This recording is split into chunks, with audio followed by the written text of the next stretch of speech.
A good problem, Jets fans? Is there really such a thing as a good problem? Well, yes, there are good problems to have. And this problem is we have this player that everybody seems to love, all the fans, and I don't blame them for good reason. He was an undrafted free agent, and he's making waves, and his name is Trey Dean. And, Trey Dean was an undrafted free agent, should have been drafted, no question about it. And he is lighting it up. He's lighting up camp, he's showing up in games. He can do everything. He's good in coverage. He has tackles for a loss.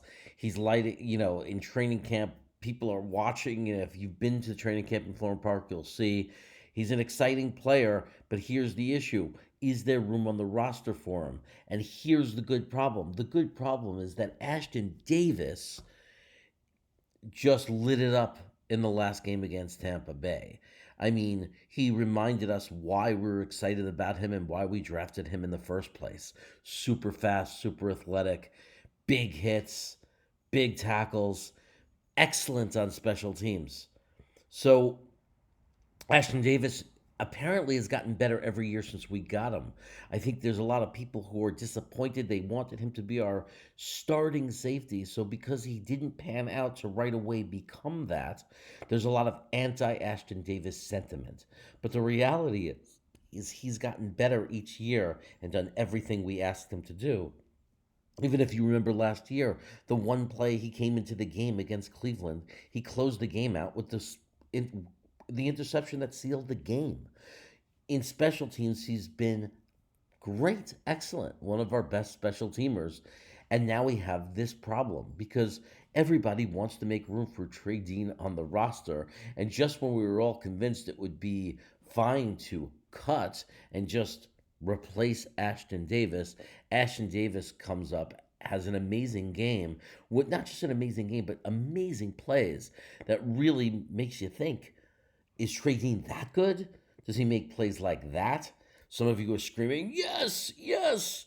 But is it because he's an undrafted free agent and we're just excited about his ceiling versus being rational and remembering that Ashton Davis continues to progress and get better each year, solid on special teams, possibly even a starter someday or just a really solid backup for a guy that's an undrafted free agent that really hasn't proven it against the ones in real football games. It's a dilemma, isn't it? But it's a good dilemma. It's a good problem to have because one of the Jets really had these kind of issues where they have too much talent. Now, the reality is they can both make the roster. Unfortunately, injuries happen, and you don't necessarily have to give a precise number of how many safeties you're going to have on a team and how many linebackers and so they could, with an injured player, not replace that injury room. Like, for example, if a linebacker was to get injured that's going to make the roster in the 53, let's say he's going to go, that linebacker is going to be put on the PUP list for 6 weeks. And then 6 weeks later, when it's time to bring that linebacker back on the roster, there may be another opening due to another injury where somebody is out or on the injured reserve for a temporary amount of time. And sometimes players survive and stay on a roster for an entire year that way. So it is possible to have them both.